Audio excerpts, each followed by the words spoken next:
So global markets are reeling today as there's a massive sell-off in technology and semiconductor stocks. It has triggered widespread declines across Asia, Europe, and the United States. Investors right now, they are reacting to stronger than expected US jobs data, which has fueled fears that the Fed again will be forced to keep interest rates higher for longer than anticipated. And adding to that, with the market instability, rising geopolitical tensions again in the Middle East, it has really further damaged investor confidence and pushed oil prices higher. So despite these broad losses, some long-term optimism remains, and it highlights right now the continued strategic AI partnerships within the semiconductor industry. So this is what happened last time in the US. At the same time, let's take a look as well on the economy. So the Eurozone right now is facing headwinds through economic, not only indicators, but rather at the same time the performance of the US dollar and how does the Middle East tension is really affecting the financial markets. And at the same time, with the GDP or gross domestic product, it is contracting by 0.2% in the first quarter of the year 2026. This is due to energy pressures, inflation, and there is a significant downturn as well in Ireland. A month ago, I discussed about the Irish as well. So despite this shrinking economy, the labor market showed resilience as employment grew for the 20th consecutive quarter, and it's in a slower pace. In contrast as well, in Japan, their economy performed better than expected.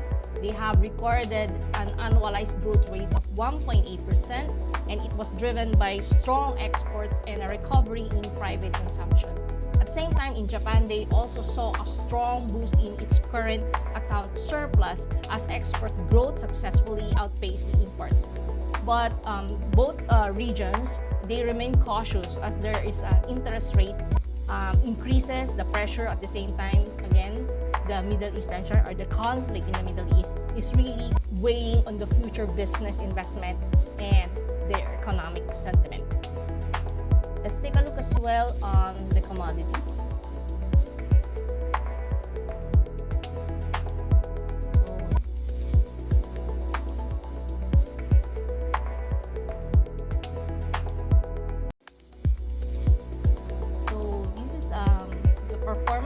Of energy and the metals.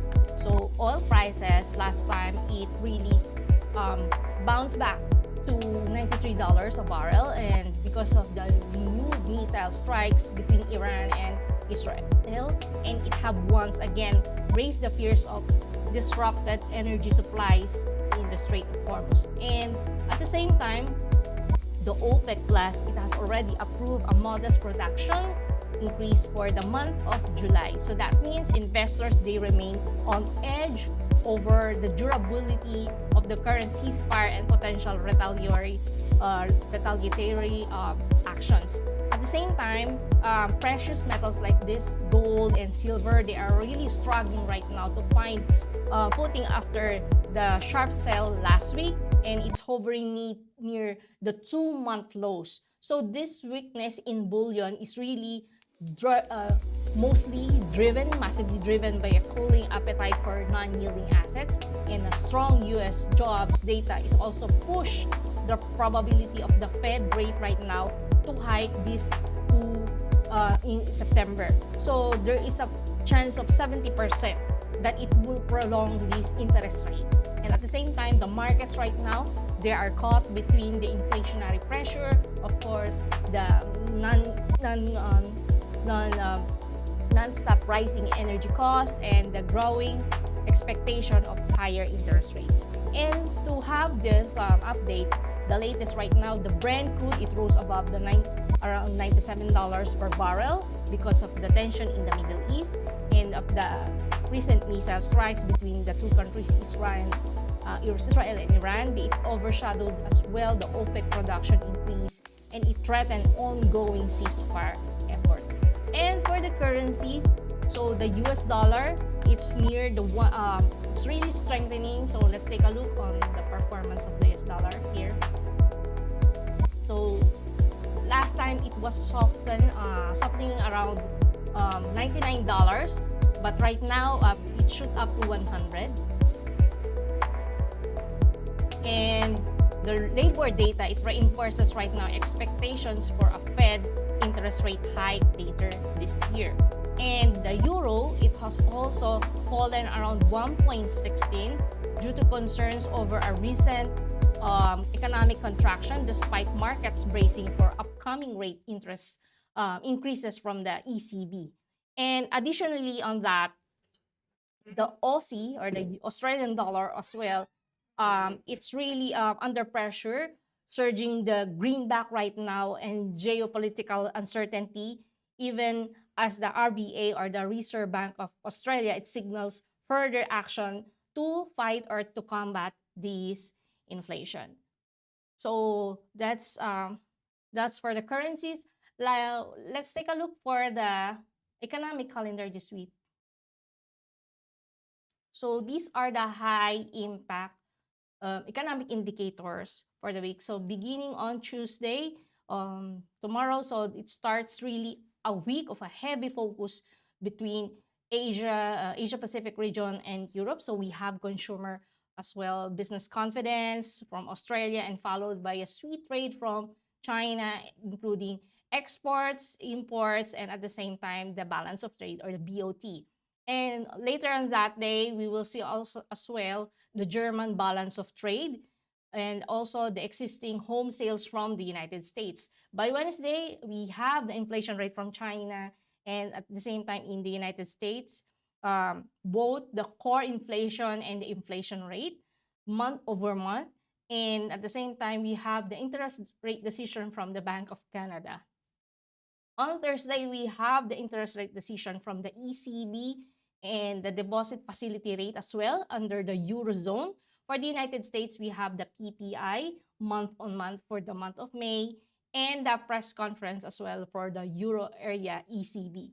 And later on Friday, we have both high impact data from United Kingdom. So we have the GDP or gross domestic product. And at the same time, we also have in the United States, the Michigan sentiment. So these are the high impact data for this week. And as we always take a look at, what would be the interest rate decision? So should they maintain? Because from time to time, we are really tracking how it pushes the central banks due to inflation that is really constantly increasing, or it remains at that rate. So for the economic calendar, you can also check our details for our indicators. We have market insights. So just go to ACY Securities. And here you can check our portfolios. So go to the section News and Analysis and go to the latest news. So we have education, market analysis. I provide mostly on the fundamentals. So you can check as well our education. So I provide here the economic indicators, how it impacts the market, and some strategies. At the same time, we have price action provided by Mr. Rafi Grand Capaccio. So he also provides education about mostly focusing on the technicals.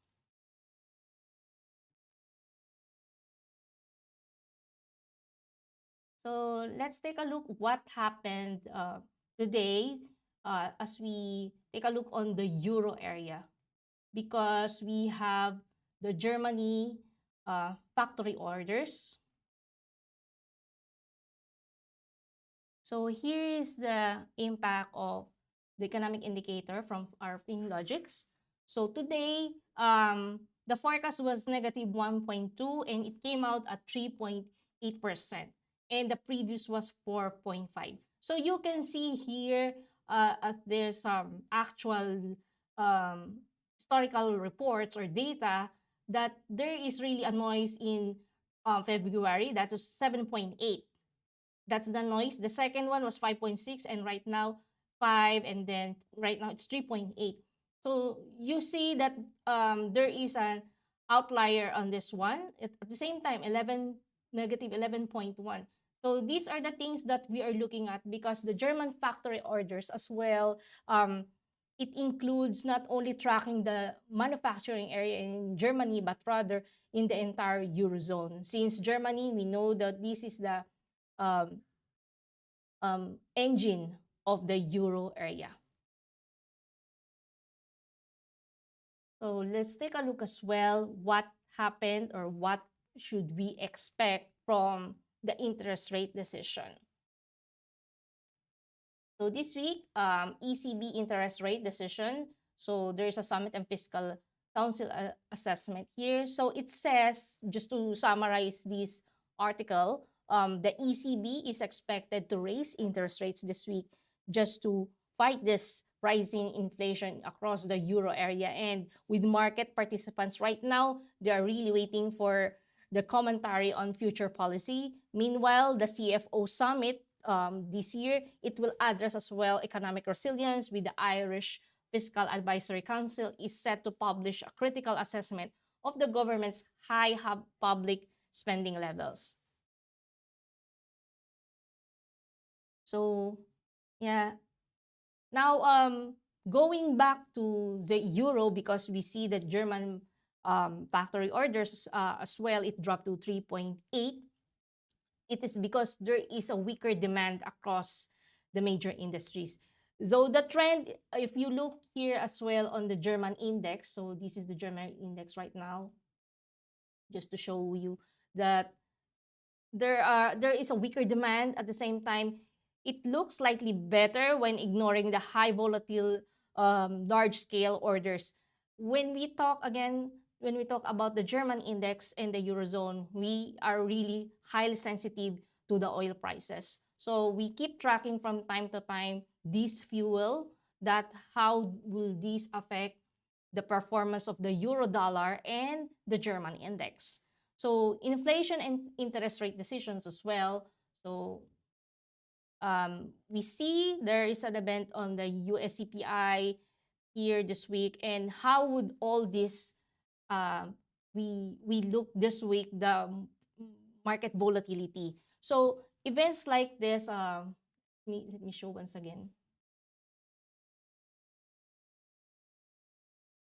the FinLogics.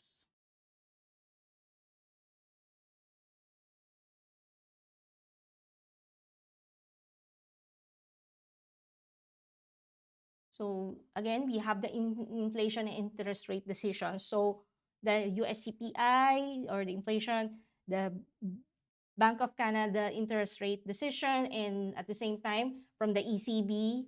The logic here is that it's positive when it's higher than forecast. When we look at the digits or the figures, it suggests high inflation or a hawkish central bank. This means it usually leads to a stronger currency because investors or the markets, they really expect or anticipate higher interest rates just to combat inflation. That means they have already expected or factored in, because from my previous live sessions, I also mentioned that there is a possibility that they would really raise interest rate. Now, for the logic of being on the negative side of this inflation and interest rate decision, when it's really lower than the forecast, this tells right now there is a cooling inflation or a dovish central bank. It leads to a weaker currency as the prospect of future rate hike fades or really diminishes. So that is the logic for the inflation and the interest rate. Now, for the business and consumer confidence, we have as well on the Australia, which is the Westpac consumer confidence and the Michigan consumer sentiment. So the logic here, if it's a positive data, that means there is a rising confidence, and it indicates right now a healthy growing economy, which is we see it is a bullish or positive for the local currency. How it would impact the currency when it's negative, to elaborate that one. So there is a falling confidence signals economic pessimism, and which is really bearish or negative for the local currency. And since we also have the trade or the production data this week, so we have the China exports, imports, trade balance, Germany balance of trade, and US existing home sales, US PPI, and the GDP. So here we see the logic here is that the exports or the trade balance, the GDP, This implies economic strength and leading to a stronger currency if that would there is a positive or the data which is going to increase.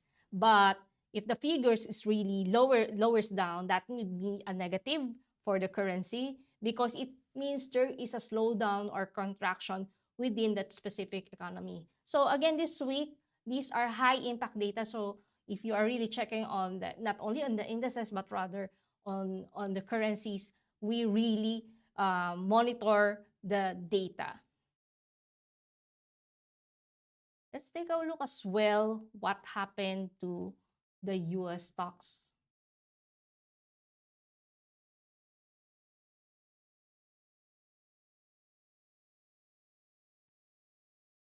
So it says here, just earlier, US stock futures as Mid East tensions increases, so it's mixed, and South Korea's Kospi, it also plunges to 7%.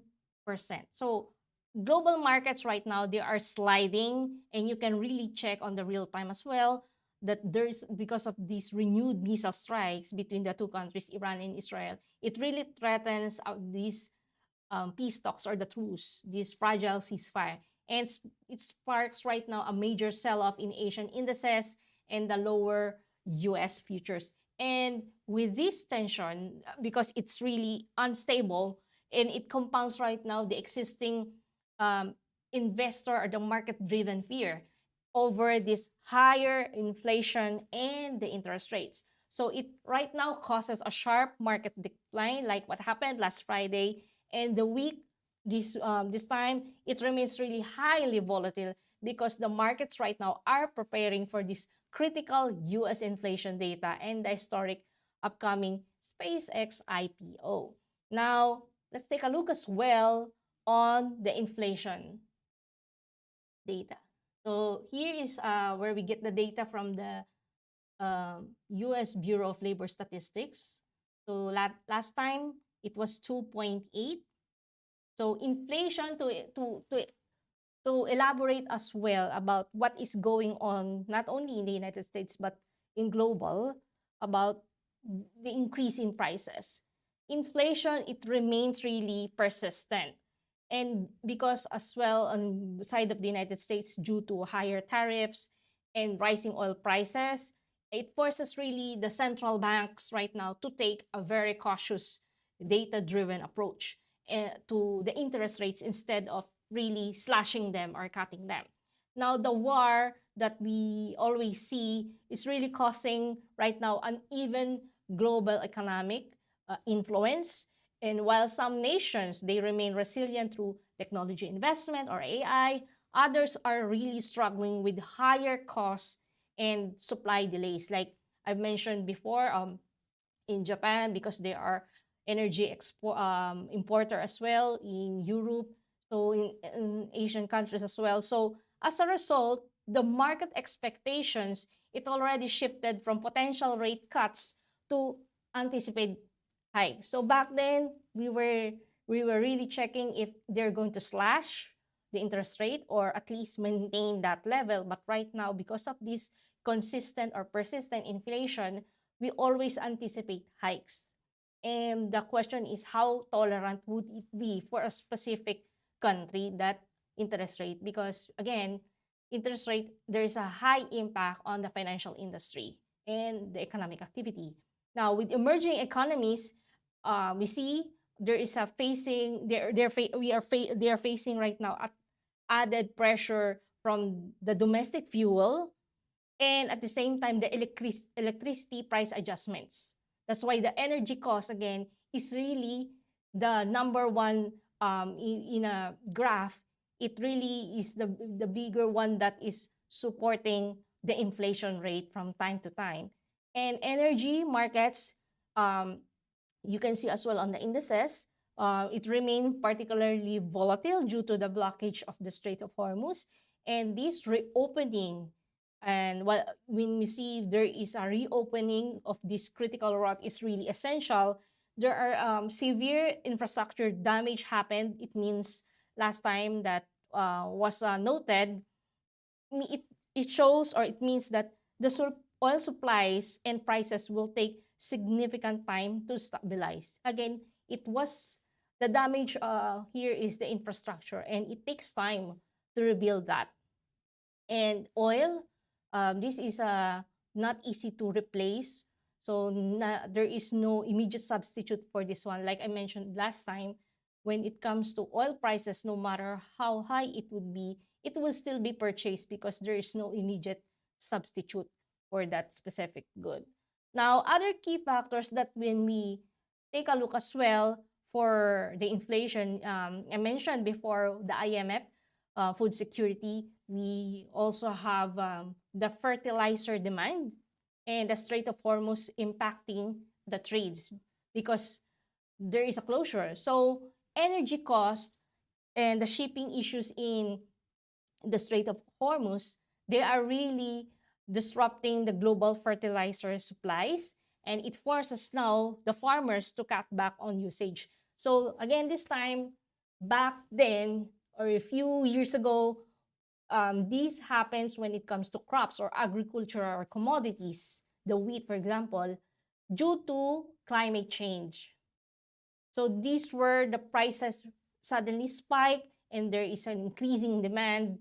But right now, because of the disruption on the Strait of Hormuz, this is really the one that is the focal of increasing on prices, and the demand as well is high, but the supply is really low at this moment. So this is leading to lower crop yields because of the fertilizer that we need, which will likely cause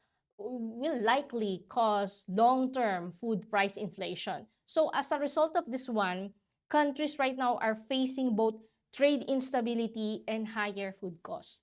And we are on the mid-year already, or half of the year. So again, the question is how long will this be in inflation will remain over the next coming 2 quarters. So we also have oil spikes over 3%. So it was jumping over 3% because of the conflict of this Iran and Israel, because it flares back up. And with both sides of trading missiles, US assets as potential targets as well, that the Iranian officials, they were labeling them.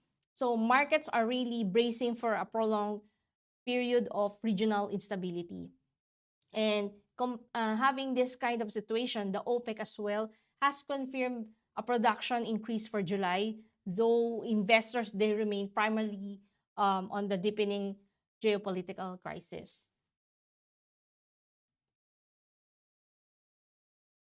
So let's take a look what happened last week on the OPEC basket price. So for the weekly, we had $103.78 for the OPEC basket price. And again, we see as well the WTI here last time. So it was really spiking towards, I mentioned earlier as well, for the Brent, it's 97. So this is the impact right now of this uncertainty. And again, we are already on the half of the year. So the energy would probably, or there's a probability that the energy would really benefit during this time because of the increase in demand. However, it's really the inflation and at the same time the production that is being highly affected. So there is an imbalance right now in the market. There is a higher demand, but they cannot reproduce or produce products because of the supply of this energy. So let's take a look for the WTI. So what are the market drivers for the West Texas Intermediate this week that we look at? So oil is currently caught between the fear of supply disruptions as well from the Middle East and concerns over weakening global demand. And the risk here, or the key risk that we have to look at here, is the incoming US inflation data and the weekly crude inventory reports that we see from the EIA. And this will likely act as a primary catalyst for this week's volatility. So here, Earlier it was 91, but right now here it's in the 92 on the chart. So it shows a little clear direction. The price is really in a consolidation phase between a support zone here. I'm here at this is the support that I'm looking first. It's 87.369 based from the lower chart, and it's near the Fibonacci retracement of 23.6.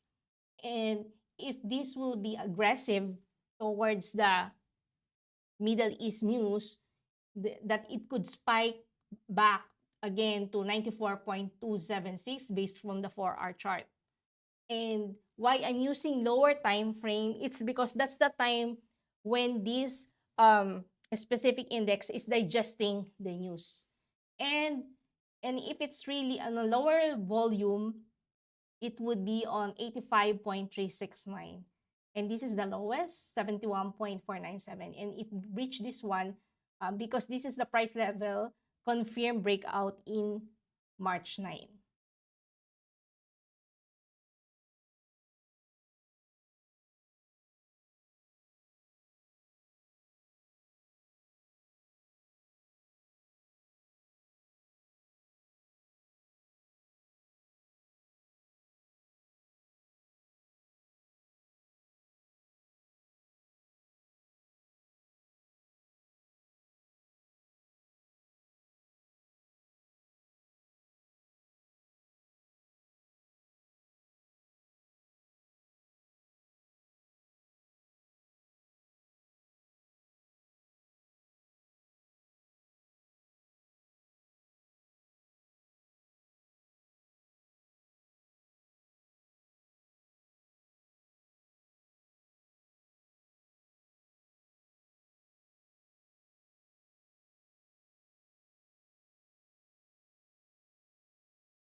Right now has maintained its current level across the euro area.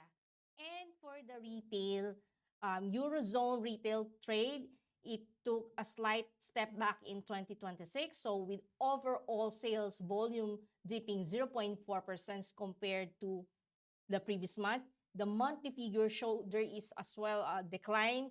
The retail trade managed a 1.0% increase in here it says. So this is the retail trade volume. And why do we look on the retail trade volume in the euro area? It's because again, we monitor the manufacturing, particularly in Germany, and the inflation rate. So this would suggest as well the performance of the companies, particularly in looking on the indices. You would be able to measure right now or gauge that will there be a decline, because we are talking from time to time about the inflation, but the question is how about the performance of the retail?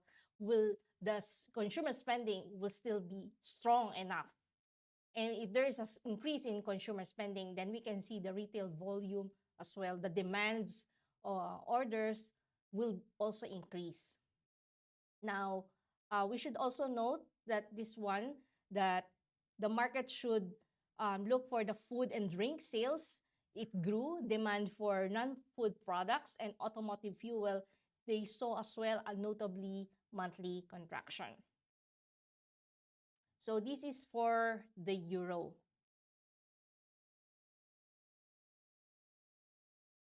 So let's take a look for the euro USD.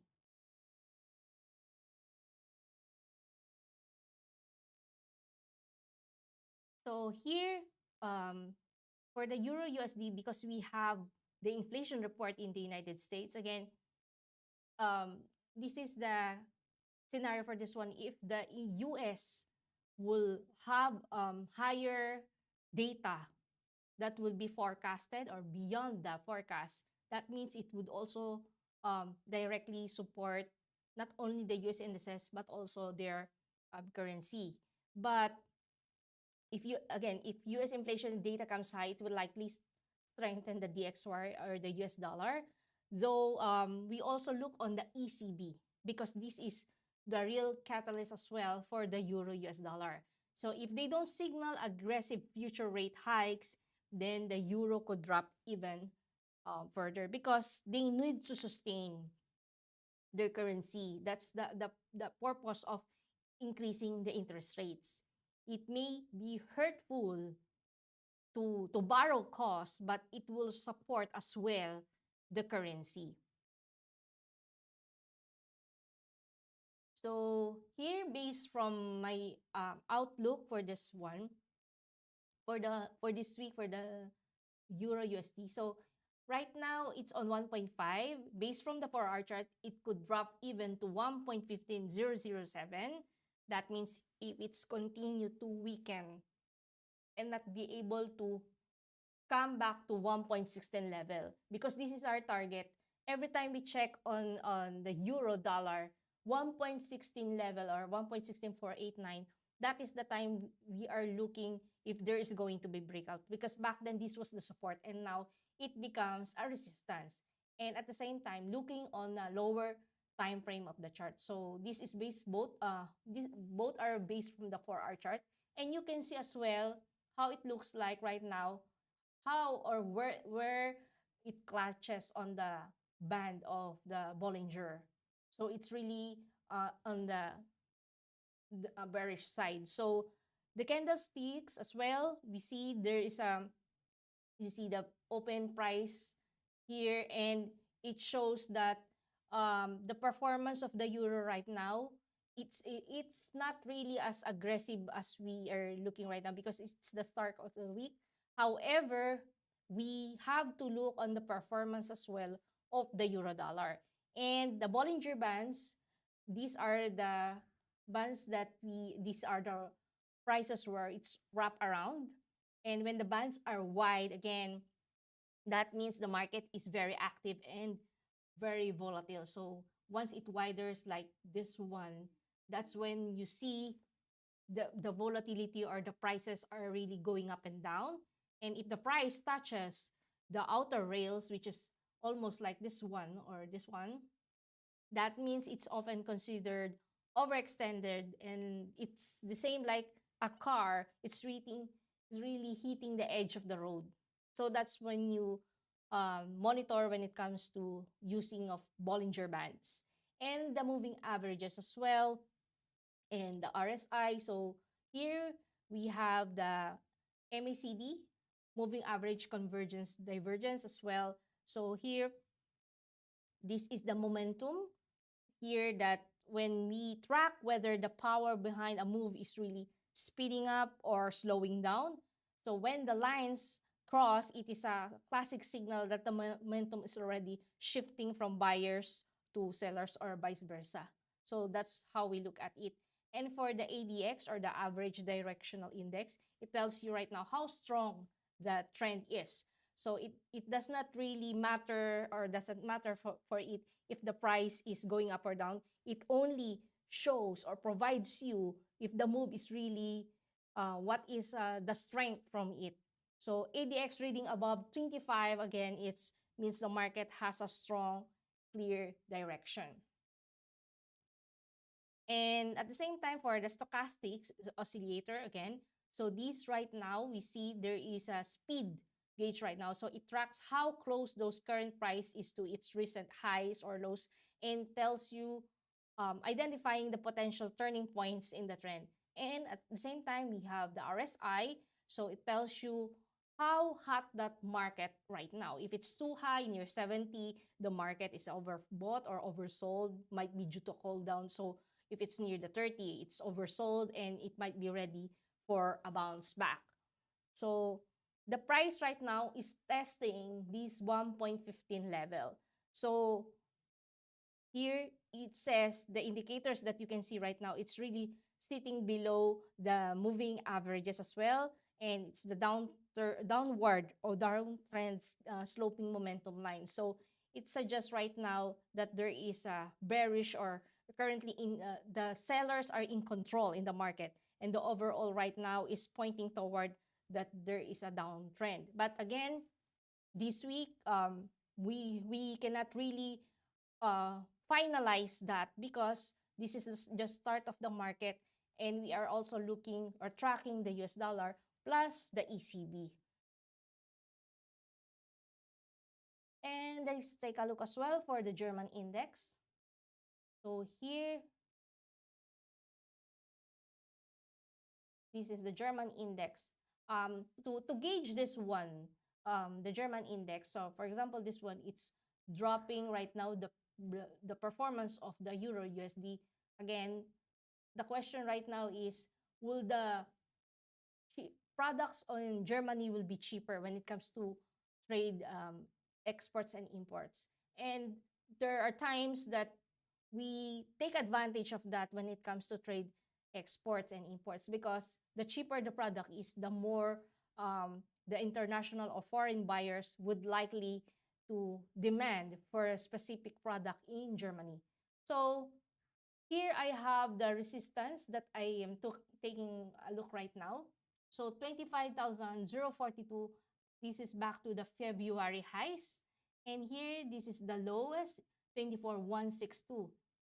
Now, the thing is, we are looking on the inflation and the US plus the interest rate. So here, when we look at this one, the index is really trading sideways. You can really tell on the indicators as well. It is really on a neutral range and trapped between key price barriers. So we have the resistance ceiling. So again, 25,000, and the support floor is around 24,300, and here it's 24,162. This is the lowest that I could provide due to last May 20.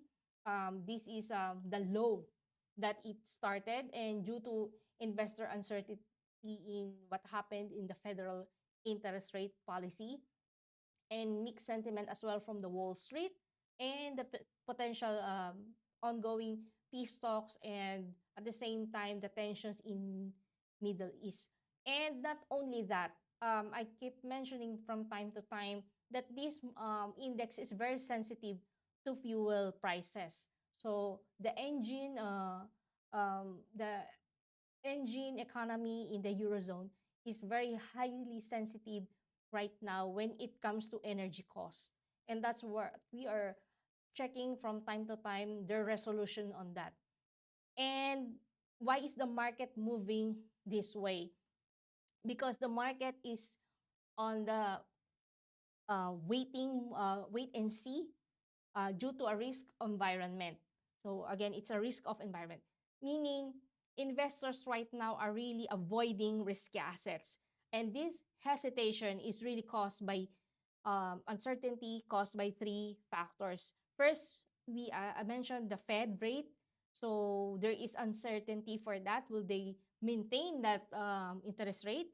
And the tension in the Middle East, that is really supporting the increase of energy costs and the economic pressure from their local country or domestic. So rising bond yields, it really causes a pain for the German manufacturing valuations. For the momentum indicators that we see as well, so what the charts right now, what the charts say right now is that indicators, it shows the market, it lacks as well a clear direction right now. So RSI, earlier it was 4.2, and it was really neutral, and the market's neither overbought or oversold. And we see as well this one, the stochastics. So showing earlier it was on a downward shift and suggesting short-term upward momentum, it has already faded. Because right now, earlier, why the market suddenly shifting because the German the German data was already released. And the ADX, or average directional index, as well. So it says the market, it confirms right now in consolidation. And at the same time, we see there is a trading sideways. It's rather than a clear trend. So it is very important when you look at this index, the ADX, and at the same time, the RSI. And at the same time, I always use the Bollinger Bands to see where it will grasp or grip the, the candlestick. So right now, it's going on the downtrend. But again, we are still on the Eurozone. We have to wait with the US session as well. So the German 30 right now, it's really holding a pattern, and investors are waiting for new information regarding interest rates or geopolitical stability to decide whether the index will really break through its resistance ceiling or fall towards support. And not only that, because the fact that the interest rate, we have mentioned 2 months ago in April, the IMF as well, they downgraded the forecast for the euro. And to summarize as well, last time they have there is a potential that they would increase their interest rate. Same thing in the United States, would they maintain? That there's a difference. The United States might maintain. That's the analysis that being seen. And for the euro, most likely it would rate hikes possibility. I mentioned as well the French economy, and in the same time last time in Ireland. So right now we are on the engine of the euro area. There is a potential right now that they would really hike rate. And by looking as well on the performance of the euro USD, we can see already or gauge that they might really not only maintain, but they might rate hike just to support their currency. So that's it for the German economy. And to add note on this one, we see that the European economy, here we are looking on a headwind wherein how will this second quarter right now, because the few weeks from now, that would be July, that's the peak of the trading, because June is one of the most financial or most busiest in the financial industry. And once we look as well on the valuation of corporate earnings by mid-July, that's when we take a look at that how these interest rates and inflation so on supported the equities, when we look at this one as well on the equities, and how these currencies as well supported these specific equities. So again, Euro USD, to summarize, that 1.15 is the test level. We expect at least at 1.16 because we are in the mid-year. And if you want to perform the Euro USD level throughout, at least on the 9-month for the 2026, at least it would surpass this level of 1.16 going to 1.17 to make it really stable, at least 1.16 above 1.16, 500 to 1.17. But this 1.5, 1.15007 level, it will really, it says that there is a weakening of the euro. The question is how this inflation as well would be able to suffice not only the performance in a specific region, but rather on the whole economy in the euro area. That's why it is very crucial for us to look as well on the manufacturing sector, particularly in Germany, and the inflation as well in France, and yes, in Italy and Spain, and how does the tourism right now as well, the performance in Europe, despite this increase in oil prices that affecting the aviation industry. So that's it for today, and I hope I was able to provide you more actionable insights. Now, if you can join with us, just register for our dashboard and start tracking the markets. And you can also join our discussion on the Discord. So the link is on the description box below. And you can also check our trading cup So I'll provide you with the trading cup. So this one is really easy, easier to understand, and it keeps really your technical analysis very straightforward. And again, markets are moving fast, so stick to the plan and let's secure our lead and make it happen. Again, thank you for joining, and I hope today's session provided you with some actionable insights. Have no fear, Ira is here all is well. Thanks for watching and see you on the next live session.